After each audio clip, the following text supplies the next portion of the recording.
Hello everyone, it's been a while since I've actually uploaded an actual gameplay video, but how's it going? I'm back in it. Anyways, today I'm gonna be playing Hooked on You, the Dead by Daylight dating sim. So yeah, let's check it out.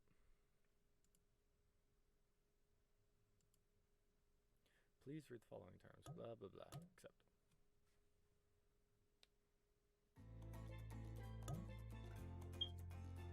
Okay, I'm not really sure how long this game is, but let's go. Before we get started, what shall we call you?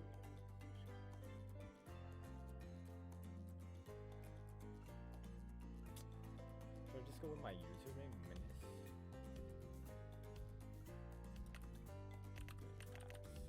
Menace.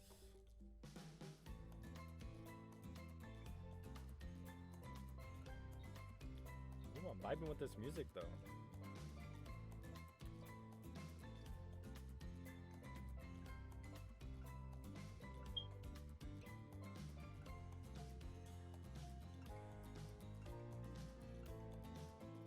Man, they have some bangers compared to actual Dead by Daylight.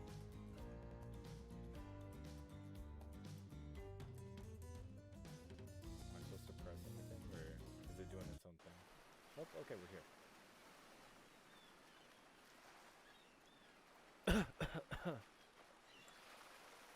Am I like washing up on the beach or something? You wake up on the beach, soaking wet, salt water stinging the inside of your throat, as if you nearly drown. Water falls from your mouth as you open it to gasp for air. You have no memory of how you got here. In fact, you can only remember your own name, but not where you came from or a single fact about your life. What you do know is that despite the outrageous beauty of the landscape around you, you feel incredibly sick to your stomach. Wow. Really went down the wrong pipe, huh? You need a minute? Or can I go on? Am I getting talked to by the narrator? Because I can give you a minute. We've got plenty of time. Endless time, really. Ocean. An eternity, if you catch my drift. What the fuck? Whoa. Not now, Ocean. Sorry, Minas. May I continue? What the fuck? Please, go on. Okay then, as I was... Yeah, sorry, my bad. As I was saying... Sorry, dude. Look down at your feet, ankle deep in the crystal blue water of the newly arrived wave. As the water recedes back into the ocean, it reveals a grotesque discovery. Whoa! It's a head! A decomposing face stares up at you from beneath the sand. All you can do is vomit. A stream of dark bile, bugs, worms, and other ick. Questions race through your mind. Where are you? How did you get here? Who is behind this incredibly charming and well-spoken voice in your head? However, answers don't come easy. Your mind is completely blank. What will you do?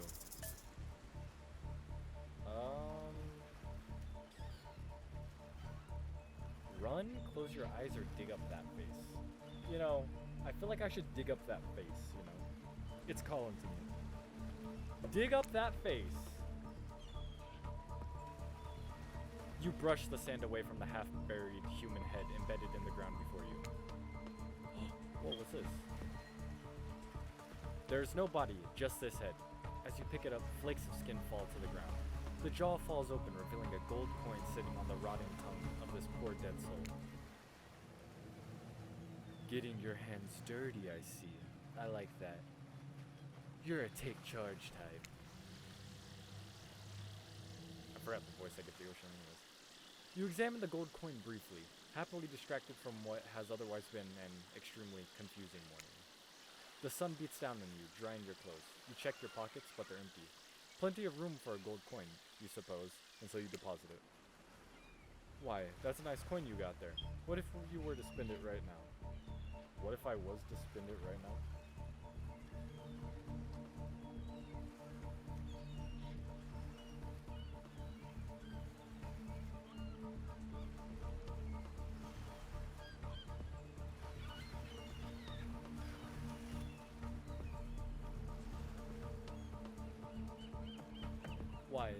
bonus coin you got there, blah, blah, blah. No thanks. No thanks. Look, I'm gonna level with you here. That coin you found, it's mine. I dropped it yesterday and I've been looking all over for it. Dropped it into a dead person's mouth? Could you just give it back? No. Psh, be that way then. Your mind doesn't have a chance to linger any longer on your current situation, as you feel something soft bump into your foot. It's a volleyball, with a hand on it. When you look down, you find a volleyball sitting in the sand there next to you. You stare down, frozen. A voice calls out from behind you. Oh shit. What kind of voice would the Huntress have? Cause she has that like song that plays all the time. It's like her humming. I don't know. Little help, please. Should I give that to the trapper or whatever? Little help, please. Little help, please. You turn around, and when you see what's waiting for you, your jaw just about hits the ground. Holy, what is this? Holy shit.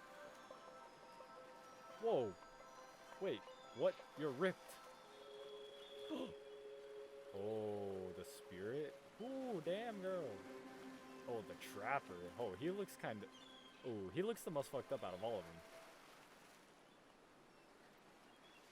4 gorgeous monsters stand halfway between you and a well-tended volleyball court. Each of them oozes with undead energy, a magical aura reaching out and penetrating you via your eyes. Your heart begins to race, curiosity, fear, desire. You can't help but stare at these casually dressed, let's call them killers. I don't know. Not to be judgmental, but that's just the energy they put out there. Oh no. So many competing feelings rush through your mind at once that you are completely paralyzed. Hello? There are weird days, and then there's this. All you can do is look down at the ball and back up at this monstrous lineup of, well, literal monsters. Sexy ass monsters, though. What do you do? Do I kick it back or toss it back? Let's kick it back, like a Chad. You swing your foot awkwardly, strike the volleyball, sending it bouncing across the sand towards Huntress. It doesn't make it all the way. Everyone stares at you, silently observing your unsportsmanlike shame. They must be wondering, have you ever seen a volleyball before? That's surely what I'm wondering right now. It's not a soccer ball. What a dork. You feel so awkward that you can barely see straight. But through the haze of your embarrassment, you catch Wraith looking at you from the corner of your eye. Huntress jogs the rest of the way to grab the volleyball, and they all turn and head back to the court. Didn't know they played bangers on this beach. Alone again, you look across the beach at these strange residents who casually bat a volleyball back and forth, happily ignoring your intrusion onto their private beach. Is this where the killers stay on their time off, you know? Should you be frightened, worried, excited? I did refer to them as killers, not to give too much away. But at the same time, damn, they are looking very appealing in their own way, and nobody so much as lifted a blood-soaked finger in your direction. Don't be scared, Minas. You were made for this. Well, geez, if the spooky ocean boy says not to be scared, I'm sure it's all going to work out. With no good reason not to, you decide to head over and see what happens next. It seems like you've derailed the volleyball game just by showing up. You derailed the game just by showing up, nitwit. And I guess you're also a nitwit. Look, it's best to just go with what Trapper says when he says it. That's a policy I hold for pretty much anyone who always seems to have fresh blood on their hands. Hey, don't worry about it. It's all just a game. Existence, that is. Besides, you seem a lot more interesting than a silly game. What's your deal? What brings you here? You mean they're here to do more than distract from my total domination?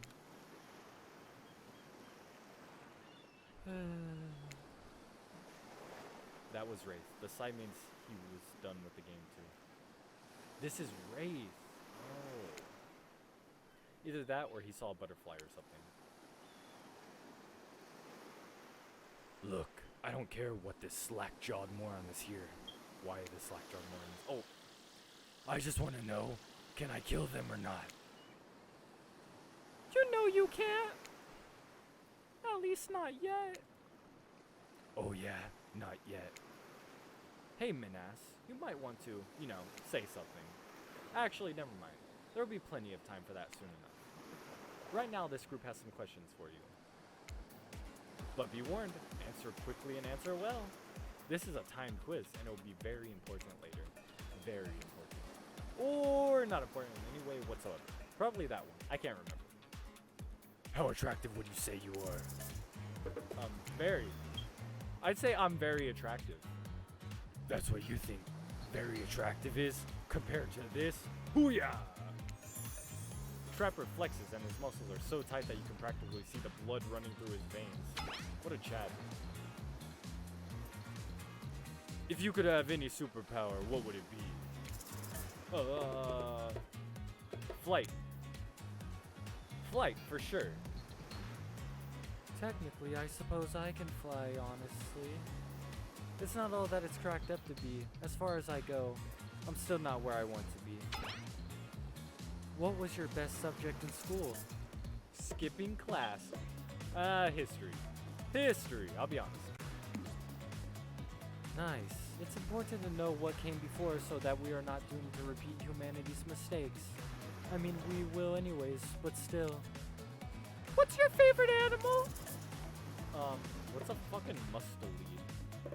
A dog. Dog? You'd look absolutely adorable in a little puppy mask. Oh, girl, damn, she has some thick thighs, bro. Those literally, I could be crushed by one thigh alone. What's your favorite color? 3-day-old corpse? Blue. Blue isn't good for productivity. Makes people want to be lazy. What's your dream job?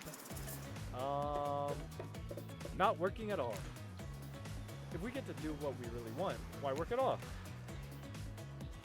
It takes a lot of courage to break free from society's expectations to climb the ladder.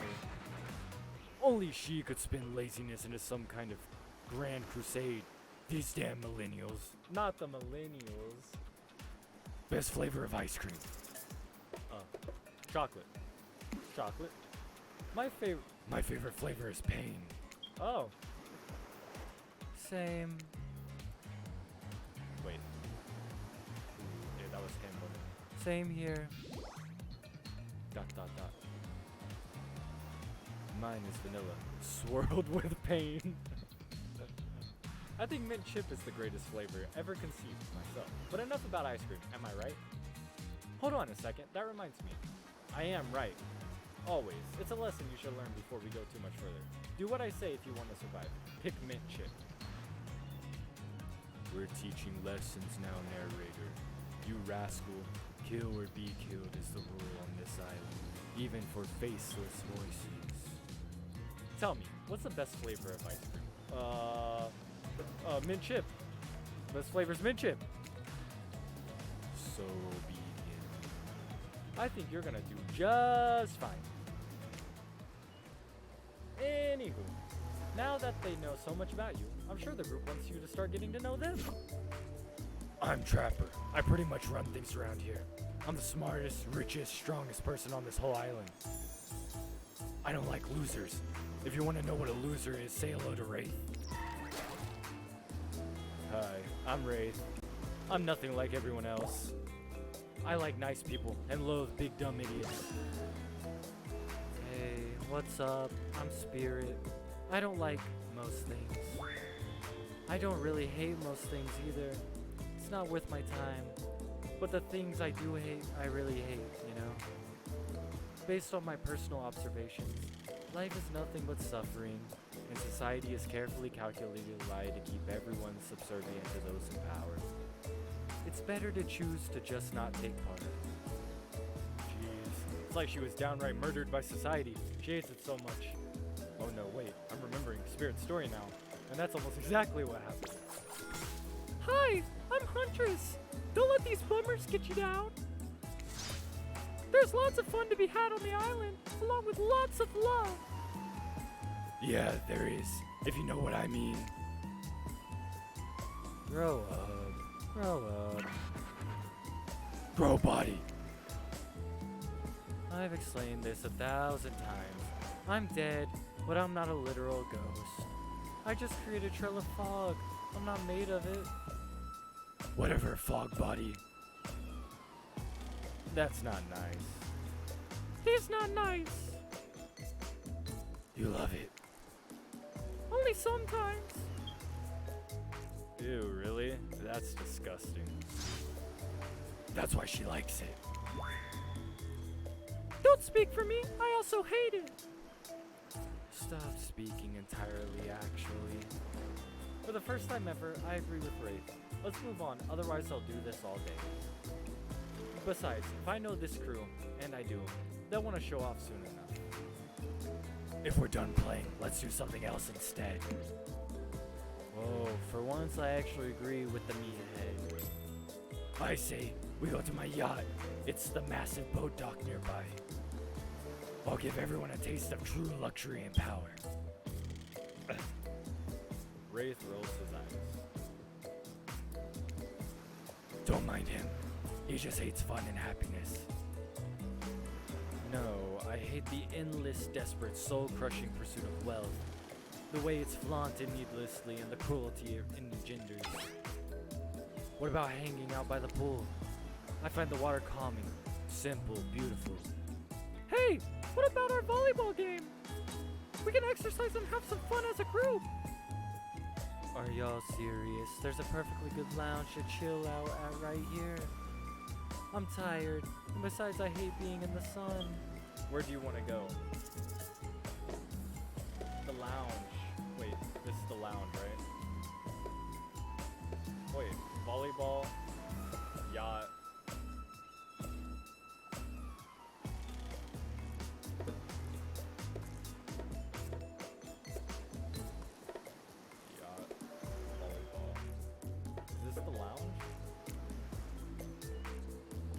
It'd be great to relax for a second at the lounge. To kick up your feet, look out over the ocean, and relax on your own terms. Who would want anything else? Dry, comfortable, enjoying a cool drink on a hot day. It's the best. I mean, what kind of fool, what kind of monster, what kind of mask-wearing psychopath would finally be granted a break from the constant grind of chasing and fighting to get ahead, and then choose to exert themselves in, quite frankly, any way whatsoever? Oh shit. Why am I the only one who gets it? It's time to stop living by their rules. I won't do it any longer. Yeah, we should probably give her a second to calm down. Wait. Hold on! For just one moment. Oh, Dwight, you looking kind of snappy. This is Dwight and Claudette, our activities coordinators. They're also the cooks, waiters, bartenders, janitors, and every other job. They're the only help remaining on the island. This place we call Murderer's Island. Cue dramatic musical flourish. None of the others survived. Survived the interview process, I mean. Yeah, that's what you meant, guys. The interview process. Hence why we shall heretofore refer to them as survivors with a capital S. These two have worked here a long time. So very long, I don't actually know how long it's been. Sorry, anyway. I should probably let Dwight and Claudette do their mandated jobs. They sure look happy, but they're vibrating with a nervous energy that is starting to give me the creeps. We will now escort the group to the venue of your choosing. However, in the future, we recommend waiting for us to present you with the options whenever possible, and don't just run off to various activities unsupervised. Dang, she's like slim, bro, and then he's just looking good. We don't have much autonomy around here. The least you could do is allow us to do our job. The most you could do is help us get off this, Dwight! Yes, pardon me. Please follow us. Hey, narrator. Yes, something I can help you with? Those two, Claudette and Dwight. Did they just start to mention something about wanting to escape? Is escape an option? Should I be trying to escape? Escape? Them? Oh, no. I think you're mistaken. Seemed like Dwight was asking for help to get off this island, though. Oh, right, that. Yes, that's true, he was. But he just meant that he wants to get to the other vacation island getaway. A couple miles south of here. It has much fancier accommodations than this island. It's one of those big corporate outfits, quite exclusive, where all the famous celebrities hang out. Very luxurious. Doesn't quite have the charm that this island has, though. Trust me, you wouldn't want to go there. With all that money comes a lot of restrictions. This is where you belong. Now, off you go. It's time for an activity. On this island, your decisions matter, mostly. When I agree with them, not like that other island. So, what it will be? The lounge. Finally, freedom from the perpetuous premise that the four of us would be engaged in some sort of thrilling 2-on-2 volleyball match. Spirit looks at you from beneath her gigantic sun hat. She takes a conspiratorial tone. I don't know whose idea volleyball was in the first place, but I hate them. I tried to feign a sprained ankle, but everyone already knows that I technically float above the ground, so nobody believed I was even putting any pressure on my joints in the first place. Then I tried to annoy everyone by not giving crap. When that didn't work, I tried whining, and when that didn't work, I threatened to kill every single person on this island. But it turns out I'm not the first to toss these kind of threats around on this island. So, thanks, I guess, for getting it called off. Are we threatening to end each other again? Now it's Dwight who takes on conspiratorial tone, his eyes shifting as he slips into a loud whisper. Please, just make it quick. Is what you'll be saying when we get behind the bar to make you a drink of your dreams. Ah! Ah, ha, ha, ha. Hilarious, right, Dwight? Yeah, right. So, what will you be having? Scotch on the rocks. A sangria. Something fruity, but refreshing. Hold the coconut rum. A sangria, maybe? My pleasure. That sounds nice. We used to make drinks like that back home. Well, not we exactly. I watched someone drink a drink like that once. They looked happy. Oh no. Now's your chance to be the one with the drink. What do you say? This is some sort of juice for a child. Are there children hiding about? No, it's for adults. The kind who like, tropical fun. Oh, I see. Huntress really seemed to perk up at the idea of kids being around, and is bummed to hear there aren't any. But I'm quite glad it's just grown-ups on the island, personally. Little ones should definitely not be exposed to this. Damn, I just can't help but look at her thighs, bro. They're like... Not my cup of tea, but okay, sure. We can still use it for a toast, yeah? To new adventures! To new friends! To, Clink! Oh, he said clink. Did you just say clink? No. Since we fulfilled your request, it's time for you to return the favor. I should have known there was a catch. Icebreaker time!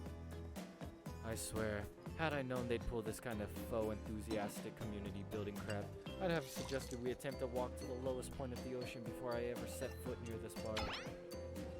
You don't think it could be kind of fun? A little fun? Never mind, I hate it. This sucks. But it could be fine. Or whatever you say. Has anyone seen my hat? I've literally never seen him in a hat. If we must make small talk, I'm at least picking a topic before we end up being forced to do some lame improv game that nerds learn at their non-sports after-school activities that I definitely never did because I'm no nerd. Methinks a certain someone doth protest too much.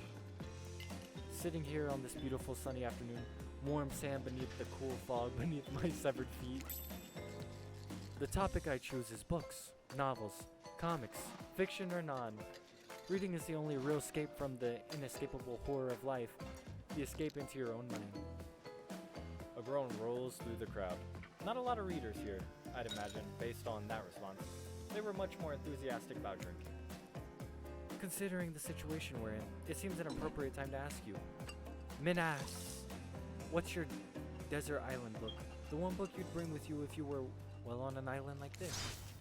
Oh, and it has to be classic horror, for reasons that should be obvious. She means because this is an island of horror villains, and also those books are all in public domain. nothing too modern. Humanity has really gotten soft these past 100 years. So what's your favorite? I see. Dr. Jekyll and Mr. Hyde's a good one. I think I'll have to go with Dracula, though. Dracula is one classic that's still scary. To be seduced by some beautiful stranger, only to learn later on that they're an immortal villain, it's downright thrilling. Well, I guess, but I was going to say that despite the deviant behavior of Dracula, the threat of possible danger or even death that he possesses, you can't help but get turned on by the liberation from the status quo that he represents. Same here. So what if some old doctor says he's a bad boy? You're supposed to reek like garlic and sleep alone? Who did they think would buy into that? If you're going to be trapped in the nightmare that is undead life eternal, which I know a little something about, you could do a lot worse than great clothes, a castle, and a lover who doesn't take shit from anyone. The scariest part of Dracula is thinking that no one will ever be quite as interesting to make love to as a vampire. Enough about these old stories that belong to someone else. I think it's time to make up some new stories of our own. Oi, look at that. Before you know it, what's going on, Huntress is waving an empty vodka bottle in the air, a devilish twinkle in her half-mask covered eye. Oh god, she pulled out her axe. Might I suggest something a little naughty? Let's all get in a circle and spin this bad boy. Whoa! The trickster? Wait, you're here? What the fuck? I didn't have a voice prepared for him. Great idea! Trickster? Isn't it a bit late to introduce a new character? I thought I was the one who gets to make the rules, so I'm not sure who I'm asking. But I wasn't ready for this. Well, hello! And who is this new fan in the waiting? Beat it, hack! I don't know. What's the harm in inviting one more person to join the circle for our game? Oh, I can't say! I was just saying it's a great idea while also teasing the secret trickster ending. I've got much better things to do than hang out here. I'm famous. Toodaloo! The rules are simple. First you spin, then you swap spit. That is. But let's be clear. This ain't a peep show. We're here to have a good time, but in a classy way. All makeouts will happen out of view of the public eye. Real romantic-like. Yes, romance is the goal. We'll all be waiting here in a complete silence, trying to listen in and use our imaginations while you make out on the other side of the bar, but not watching. Like adults, romantic, well-adjusted adults. Menace, you're up. Okay, so the trickster is a secret ending? Okay. You grip the bottle in your hand and put your fate in the hands of the empty bottle gods. Minigames consist of two parts. On top, a pointer which rotates in a clockwise direction. And on the bottom, a target you're going to be pointing at. This here upcoming minigame is a special minigame. Perfect for the less coordinated because there is no winning or losing. Well, not technically. Wherever the pointer stops, that's your result. I suppose if it doesn't stop where you want to, that's a bit like losing. But no one has to know if you don't tell them. Okay, ready to play? Or would you like me to repeat that? I'm ready. Ready! Away we go! Spin the bottle and see who you're gonna smooch. Oh no, I won. Oh wait. Will it, like, stop instantly? Oh! You got Huntress! You two are meant to be! Psych! You have to actually spin multiple times to get your real result. First to get to 3 times is your true match. That's how we play hardcore spin the bottle on this here island. Now, get your spin on. You got Wraith. No. No! Trapper, you got Trapper. Okay, Huntress. You got Huntress. Why? I want Spirit. Oh, Spirit? You got Spirit. Okay, okay. No! No, no, no, no, no. I don't want Wraith. No! It was perfectly there in the center. You got Wraith. Wraith is your true match. Woo! Just this morning, you were waking up on a strange beach surrounded by strangers with murderous intent. Now you're looking across a beach towel at Wraith, lust in his eyes, sweat glistening off on his skin. Your heart races. You can feel your pulse pounding in your ears. Wraith takes you by the hand, and you sit face to face at a private section of the bar. He begins to reach for you, putting his hands on your shoulders. You're sweating, but not in the sexy way he is. You're sweating in the gross way you'd sweat at the interview for a job you're not even remotely qualified for. You don't know what to do. If you try to lock lips in this state, you might gross him out so completely that he'll never be able to look at you romantically again. Wraith, we look, you're great, but also terrifying. Did you just steal your line? I want to be kissed by you, but, well, I'm maybe not even sure how. Is that sad? Great, now I look sad. Well, if the tropical shorts fit. You make me happy to be around. I think it's still so new, all of this. We can figure it out together. Really? Really? I'd like to get to know you, and you know, the kissing thing sounds great in theory. It sure doesn't sound, painful. So then, for now, Wraith reaches out and gives you a vigorous handshake. We're acquaintances, going on friends, going on lovers. I'm sorry, great handshake, by the way. Really? Truly. I hate to break up such a passionate moment that we only assume was passionate because we never spy on you constantly while you stay on the island. But dinner is being served right away, and we must insist that you join us. We wouldn't want anyone dying of starvation when there are so many interesting things to die from. Excuse me, Dwight Goddess? Seems like the next activity is mealtime? How quaint. You're expecting, what, capture the flag? Do you know how complicated it is to run a game like that? Much more so than sitting and talking. You arrive at the cookout area to find an assortment of picnic tables scattered around. What were you expecting? Some kind of grand hall with a huge banquet table? This ain't some prestigious fantasy epic like you'd find on cable. Dwight and Claudette usher you to your seat, but there's very limited seating directly around you. And oh, great, terrific. It seems that everyone wants to sit next to you. Even better is that they don't want to sit next to certain other people either. To start, no one wants to sit next to Travis. Meanwhile, he refuses to sit next to Wraith or Trickster. Oh, he's back? Oh yeah, Trickster is here, surprise! Yeah, well, they don't call him Expected Stir. I'm sorry, even I get nervous around crowds of killers. And my whole shtick gets a little flustered. Hey there, you're looking good, Minas. Real good. And we literally can't let Huntress and Trapper sit together. No, seriously, their arms are too big. They can't fit at the table if they sit side by side. Look at this. We can't even fit everyone on screen at the same time. You probably think it was an error, but it's not. It was completely intentional. Let that be a lesson to you. Every error you think you might see is a choice. Got that? Okay, Dwight and Claudette are directing traffic. You sit on one side. The rest of them will sit opposite you. Huntress and Trapper can sit at the ends with their enormous sexy arms. Now that everyone is seated, can we begin dinner? Tonight's meal will be prepared slowly and carefully with both love and hate for 12 hours over a spit.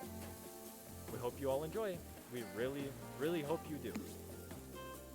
Hey, you didn't actually tell us what you're serving. What are we eating?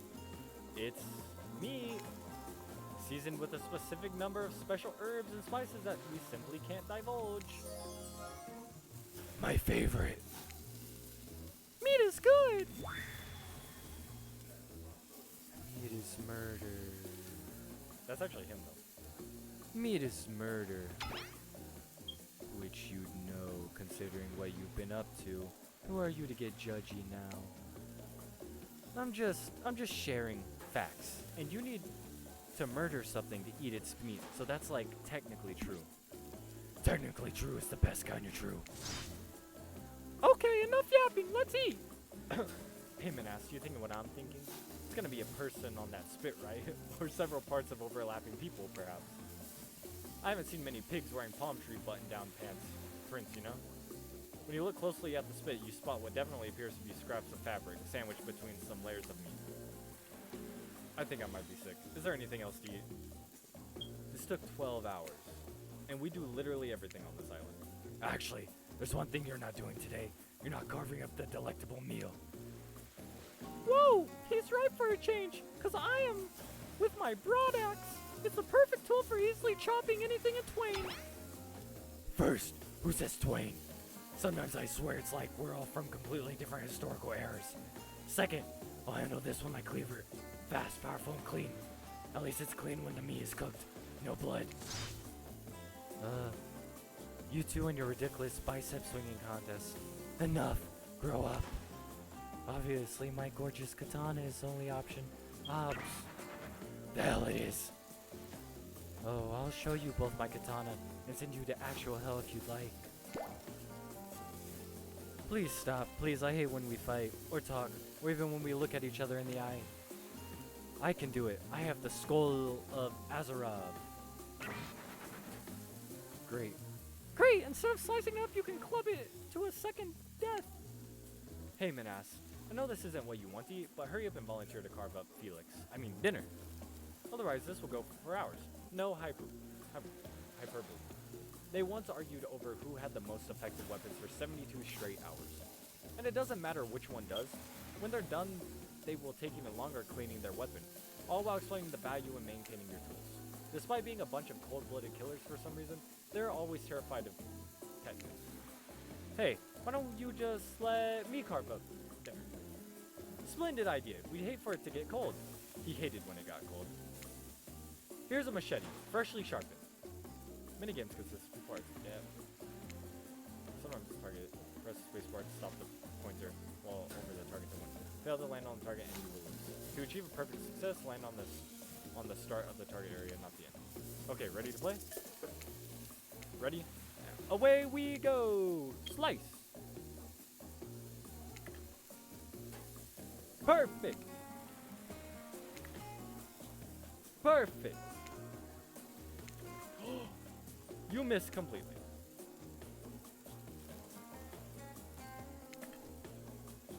Not bad. Not bad. That was pretty good. I like to see what you could do with a less clumsy weapon. Yeah, I said machetes are dumb. Dinner is finally served. For real. The sounds, especially coming from the mask killers while they eat, which involves lifting their mask and shoving food up behind them, are nasty. Spirit, meanwhile, doesn't even eat. She's the only one who seems to really be embracing being dead. They're all dead, right? This is obviously hell. I mean... Come on. We're still trying to be mysterious here. You think mystery comes easy? Claudette and Dwight aren't the ones who've been working their asses off to make the night perfect. Well, at least they're lifting their masks. This is only 99% as disgusting as it could be if they just tried to mash stuff through there. Spirit, why aren't you hungry? The 2 best things about being dead is not having to eat. That's only one thing. Think about it, Menes. Number 2 is no number 2. One less thing to think about in the afterlife. Even if I wanted to eat, I have no idea what would actually follow. You might have noticed, but I'm mostly just a bunch of dismembered body parts floating in spectral form. Do you see how deep this cut on my abdomen is? I don't think my digestive tract connects anymore. Between the food and the behavior of the group, this might be the worst meal in history. But even worse is they're staring at you. You're not eating. They don't like that. I think they want an explanation why. Why don't you tell them? Look at that seagull! Whoa, you ever seen a seagull that big? I haven't. That's incredible. Anyways, what were we talking about? Lame misdirect! Yeah, that's right, Minas. Pretty lame. Own who you are, never compromise.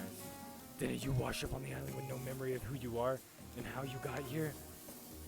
Yeah, you did, poor thing. You have no idea the last time you ate a real meal, and you've been standing in the sun. But the seagull...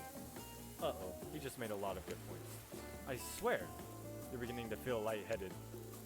It waved at me. Maybe you need to eat to survive here. Either that or someone poisoned you. No, wait. You haven't eaten, so you can't be poisoned. Whatever the answer, you're clearly about to pass out. Oh hey, it's me again. Your friend, mentor, and guide. Narrator to narrator. The ocean. Not sure how I feel about the characterization, but I'll allow it. I brought you here, and I might be the only one who can help you now. There's only one thing you must do to survive. You have to figure out why you're really here. No one can tell you, not unless you follow the right path, or at least a right path.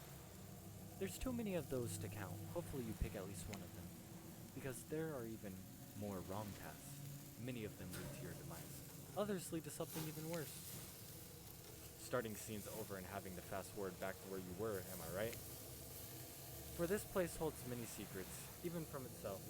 But the one that truly matters can only be learned if you answer the most important Why are you here? Why are you here? Answer that and you'll learn the truth. The ultimate truth. Vague, mysterious. I gotta give up to this ocean character. That's some quality early game storytelling. Hold on, I'm back. One more piece of advice. You've made many choices by now. Some of them I like, some of them I did not. It's in your best interest to make more choices that I like. You wake up to find Spirit holding your limp body, gingerly pouring cool water into your mouth. Don't you just love the ocean at night? I do. Staring out over the vast darkness of the ocean really validates the feeling inside me that we're all truly insignificant, and the only things worth pursuing is revenge. I have to wonder, how could anyone believe anything else? You look out into the darkness of night and ponder her question. Well, it's a simple question. How could they? How could anyone not feel small and alone in the face of such massive nothingness? Could have always been alone? You found someone special? I used to feel that way. Small, unimportant, alone, but lately, I'm not so sure. Started to feel different. I started to actually think that maybe this island is where I might meet someone special. You look at Spirit, who has turned from the ocean to look at you, while you speak on the topic she's clearly so passionate about. A friend, perhaps something more. I don't know what this island has planned for me. Huh. A friend? Friends are just cowards who seek comfort in numbers. I had friends once, back before I was chopped into a bunch of pieces by my father. Friends aren't what's keeping me held together. I'm floating in a cloud of rage. Ugh, I was so dumb, so busy trying to please everyone and be the perfect student, the perfect employee, the perfect daughter. I didn't take care of myself, and now I'm all I've got. Worst of all, I got distracted from my true purpose, my destiny, the purpose that was sitting inside me my whole life. Okay, so this might sound a bit silly, but Spirit looks around to see if there's anyone else on the beach. When she's convinced that it's only you two, she continues. there's a dragon that lives inside me. I've always known, but I've tried to ignore it. When I couldn't ignore it, I tried to push it down. I'm so stupid. You're not stupid. That sounds badass. Right? But I didn't let it out, and then I, chop chop. And now that dragon is pretty much a one-track revenge beast. But enough about me. What's inside of you, stranger? No dragon, just a lot of fire. Nothing but darkness. I'd kill to have a dragon. Maybe not the best choice of words. I mean, a dragon sounds awesome. Honestly though, I don't feel like I've got anything inside me at all. Just darkness. Never-ending darkness. And here I thought Spirit was the biggest goth on the island until you arrived. Ooh, yes! Perhaps I could light a torch and search through that darkness. Just as things are really heating up, you hear a flurry of footsteps behind you and you quickly spin around, ready to fend off whatever new danger has popped up on this strange island. Only to find that it's Dwight and Claudette sprinting across the beach, clipboards in hand, which they're waving in the air above their heads. It's very important that we stick to the itinerary and attend each event as scheduled. Playing sick for cute flirt points was not a part of the evening's activities. That's strictly slotted for after campfire story time. At this rate, we'll be late. Playing sick? No, I was. No time for excuses. Well, there is, but that's scheduled for after what comes after the flirting. Go, go, go, go! Oh, we're at the campfire. Once everyone has gathered at the fire pit, Dwight and Claudette quickly make an announcement.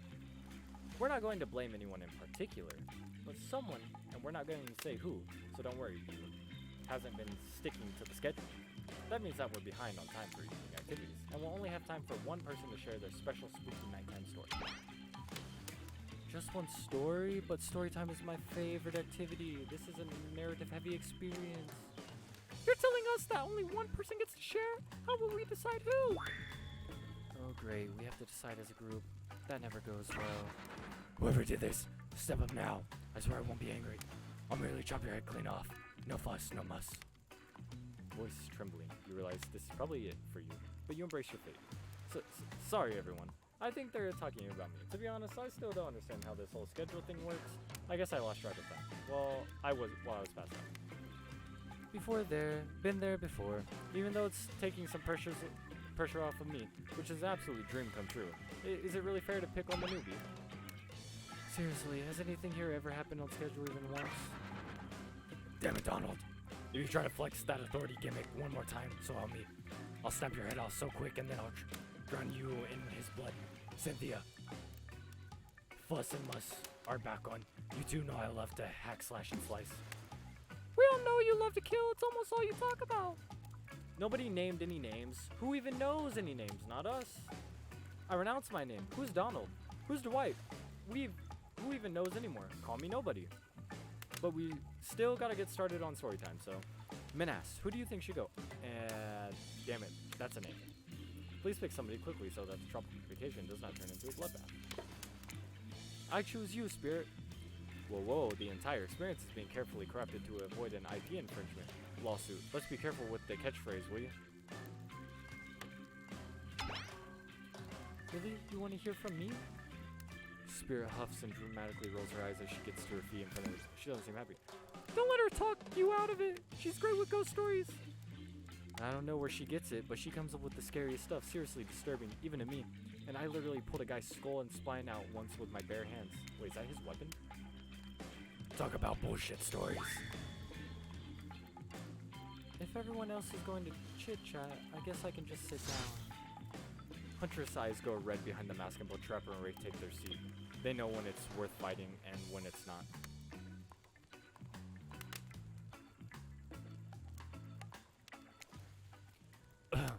Well, I hate to break it to you, but tonight's story isn't scary. It's a romance. Too late now, though. I was selected, and so I'm going to tell my story. I call it The Prisoner's Kiss. You notice that Huntress and Wraith are both sharing a giant tub of popcorn. Nobody offered you popcorn. It was a dark summer night. Warm rain seeped from the sky like blood from an old wound. Detective Hoda, a celebrated investigator and renowned hostage negotiator, was called to the scene of a strange occurrence, unlike anything she had ever seen before. When she arrived, the scene was chaotic. Crowds had begun to gather. A dozen other officers were doing everything they could to keep curious onlookers away. But how could anyone resist wanting to know more? For there, in the middle of a busy market, had appeared a giant box. Strange, alien in its appearance, and massive in size. No one knew how it got there. Was it delivered? Built on site? In such a busy area, how could something like that just appear? A mystery. It was as if conjured by magic. But this was no illusion. The huge box was very real, and someone was trapped inside. Spirit pauses her story to look from face to face of each audience member. She has no expression, but you feel her vibrating with energy. She's in her element. Help me! Cried someone inside the box. It was a man, terrified, trapped, imprisoned, his voice trembling. By now, it was as if every detective in the city was there, looking this strange structure up and down, inspecting it on every side. It didn't make sense. There were no doors, no windows, no fasteners or seams. It was completely solid and much too heavy to move by hand. Solid, that is, except for a single small slit just enough to see the bloodshot eyes of the prisoner trapped inside. Okay. I like the story. I don't know what happened. I woke up and here I was. I'm so scared. Please help me, cried the man as if pleading for his life. No stranger to tense situations, Detective Hoda confronted the man. She used her training to calm him and buy time for the other investigators. However, time did not bring clarity, only anxiety, as the night dragged on with no progress opening the box.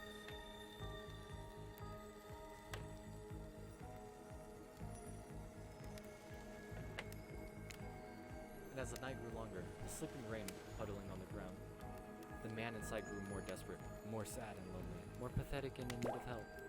Detective Hoda was no hope at all, powerless to save him. Guilt began to weigh on her, like never had before. Don't let me die in here, the man begged. Don't let me die alone. Stay calm, instructed Detective Hoda. You're not alone. I'm here. Hell, half the town is here. We're all in this together, and we won't let this be the end of your story. Looking through the narrowest of passageways, Detective Hoda watched her own reflection in the tear-filled eyes of the strange, sad prisoner.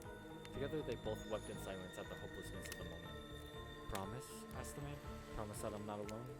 Yes, she promised, I do. A simple pledge she felt an instant connection, like she had never felt before. Not to her family, not to her friends, not to any other hostages she had worked so hard to free before.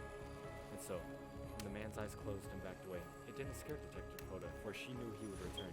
And he did, pressing his lips up to the narrow slit in the horrible puzzle box, repeating his question again, steam flowing from his mouth as he asked, Promise?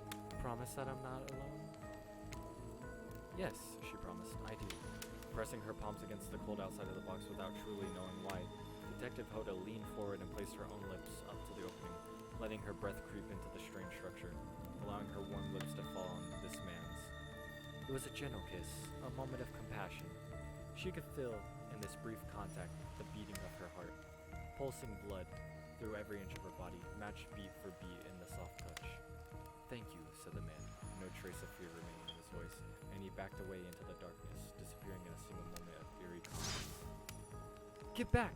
Yelled an officer, suddenly thrusting himself between Detective Hoda and the box, breaking a silence that would soon be filled by a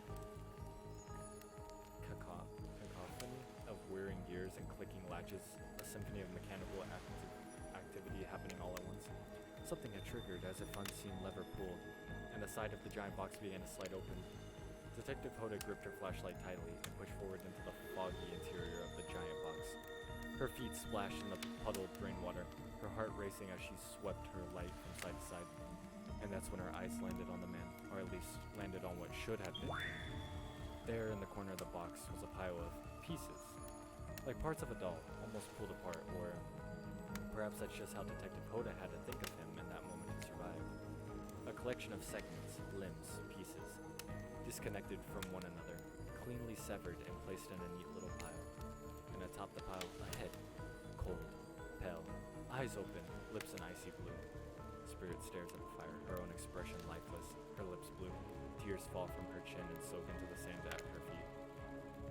You're blown away by the story, and it's safe to say you're not alone. Everyone else is looking into the fire or up at the sky, anywhere but at Spirit. It was you who chose her. You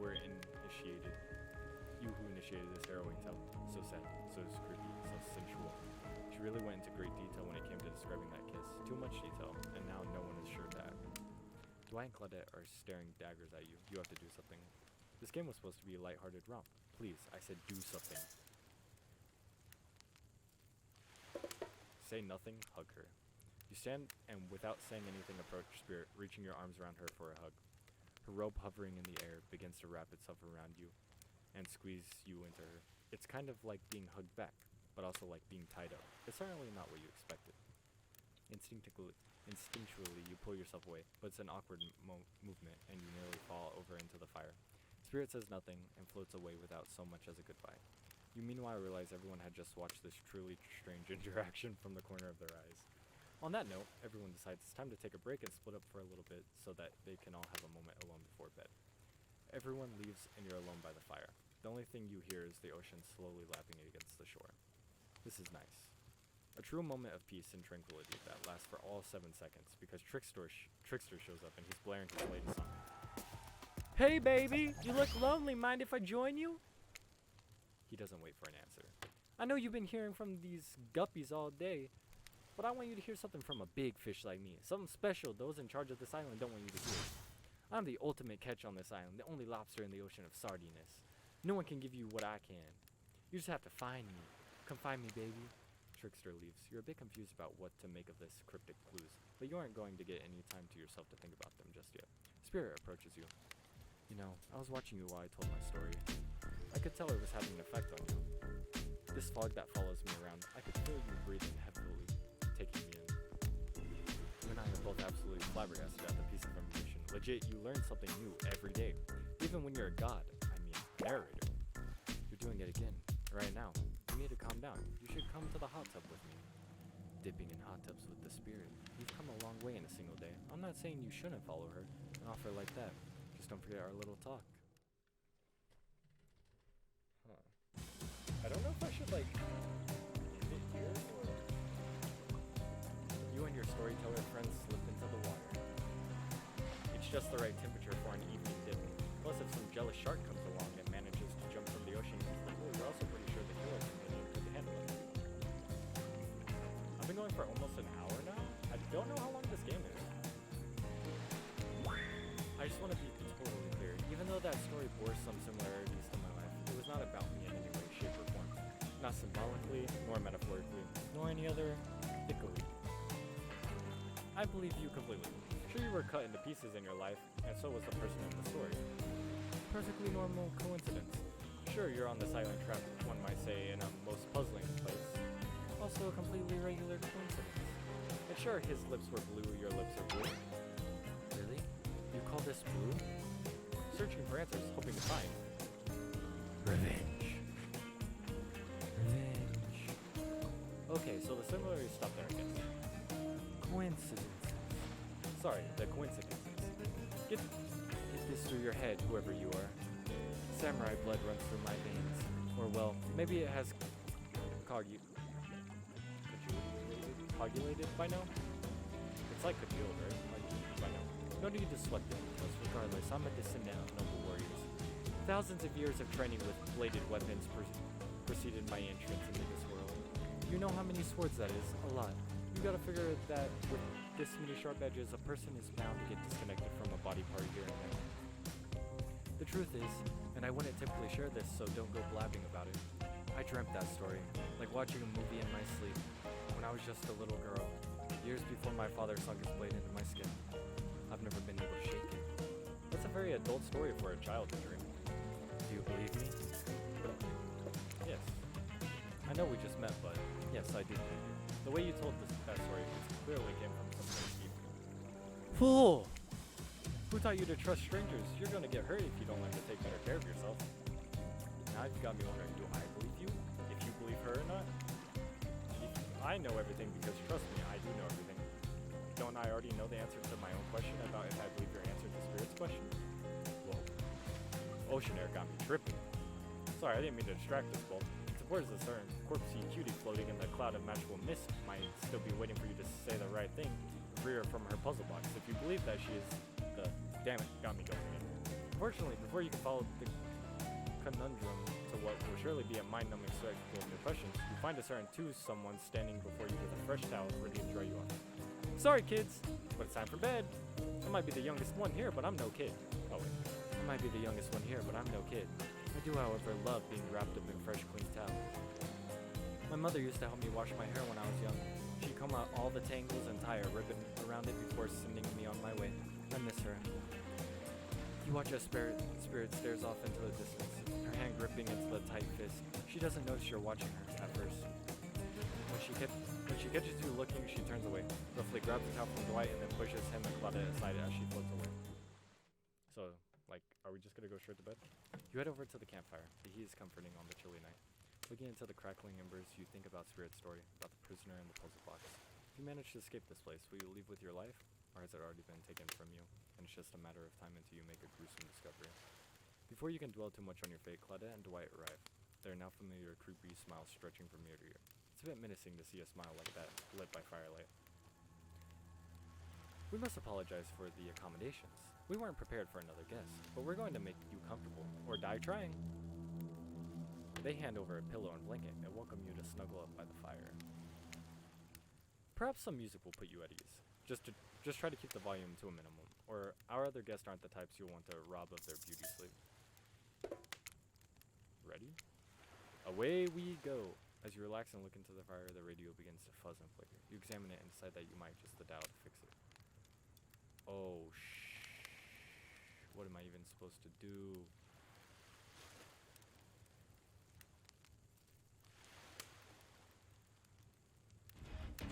Look, oh! Turn it off. No matter how many things you listen to, you still can't sleep. You decide to ask one of the killers to spend a little more time with you until the sleep. Who would you like to summon to your side as you lay by the fire? Spirit, are you around? I was wondering if I could get a little company. Spirit tells you her secret for falling asleep when she's feeling restless. I like to listen to flute music, dab on some essential oils, and steam my pores. Really? What? Even the dead like to relax. I don't really have any of those things around. A comb. Spirit reaches out and presents you with a unique item. It's a small comb carved from bamboo. I guess you could hold on to this. It was a gift from my mother. I would want it back though, and if you lose it, well, you'll get your revenge on me. If it's the last thing I do. You finally start to feel sleepy, except maybe this isn't really a sleepy feeling, maybe you're paralyzed. You try to keep your eyes open, but you can't. Darkness overtakes you. The dark voice from earlier speaks to you again. It shouldn't still be as spooky by now. You've had a whole day of strange voices in your head, but this one is still undeniably odd. The human body is made up of 60% water. Did you know that? Of course you did. Everyone knows that. Even amnesiac video game protagonists. Well, guess much as you'd like, you'll never get to 100%. You hear me? Don't think I don't see what you're up to. You awake suddenly to see someone looming over you. Trapper is sitting beside you, sketching a portrait. Oh, you're awake. I saw you with the spirit before bedtime. You should know they're not what they seem. Not like me, who is obviously completely honest and trustworthy. I was out checking to make sure you weren't sleeping near one of my... Actually, never mind. Just be careful where you sit. But since I'm here, I'd like to share 2 things with you. 1, I do not take rejection well. 2, the first thing is very important to remember. Were you drawing me? Trapper doesn't answer. You aren't drawing stink lines radiating out from me, are you? Still, nothing from Trapper. Look, I'm not an easy guy to get along with, but I am an easy guy to spend time with. That would make sense if you choose to spend time with me tomorrow. The rest of the scum live like rats. They wouldn't know a good time if it bit them on the ass. I mean that literally. Point is, if you select me, you're in for a day of luxury, extravagance, and fun. Yes, I said fun. And if I don't pick you, remember what I said earlier, or it might be the last thing you ever forget. But hey, you look tired. Trial run? Just try not to roll over to the about 15 feet to your left. Finally alone for real this time, maybe. You drift off to sleep again. Hopefully you're not poisoned. How long is this game? Wait a second. Where are we? This isn't... Oh, jeez.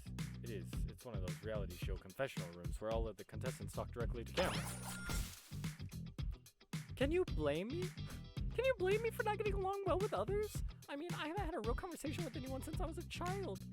I take the fact that I haven't slaughtered the newcomer for their meat yet as a win. They look pretty tasty though, so who knows what will happen tomorrow. Hey Dwight, do we have tarragon on this island? Look, I'm always full of rage. The key to knowing how to control your rage is so you can use it. I'm a master of self-control. And now I'm using self-control I can muster because today was a disaster. Let's just say I didn't love it. His voice hurts. That was funny. Laugh. I said laugh, damn it. Anyway, let me kill this idiot. Don't tell them though. I want to lead them on a little more. It'll make it that much better for me when they're screaming. Yeah, today was fun. I don't want to get ahead of myself or really invest in something that might hurt me, so I don't know. Maybe we'll just see how it goes. Or maybe they'll realize I'm not the one for them. They seem pretty smart, so that probably won't. Probably what'll happen. I gotta learn to go easier on myself. Who could love me if I can't love myself? I know that everyone thinks of me as beautiful, cold-blooded monster. I can't help it. Circulation just isn't my thing. I don't choose to be cold. This cute hat and robe, okay, those are a choice, sure. If someone were to come around and capture my heart, at least that beats being stabbed in it. Besides, if I'm gonna get bloody revenge on society that has used me and thrown me away, maybe it wouldn't hurt to have a little help. Could I have died by now? Hold on. I just got an achievement called Still Alive. Could I have died by now? Oh.